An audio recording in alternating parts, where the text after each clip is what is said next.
សួស្តីអូនថ្ងៃនេះបងនឹងបង្រៀនជញ្ជាក់មួយតួនឹងដល់បងប្អូនទាំងអស់គ្នាសូមបងប្អូនយកចិត្តទុកដាក់ក្នុងការស្ដាប់និងការអានតាមបងទាំងអស់គ្នាជញ្ជាក់ទី1នៅក្នុងជញ្ជាក់អក្សរខ្មែរនោះគឺ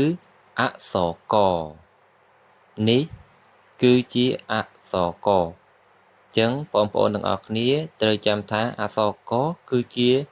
អក្សរដែលមានលេខរៀងទី1នៅក្នុងព្យញ្ជនៈភាសាខ្មែរសូមអានទាំងអស់គ្នាអានថាអក្សរក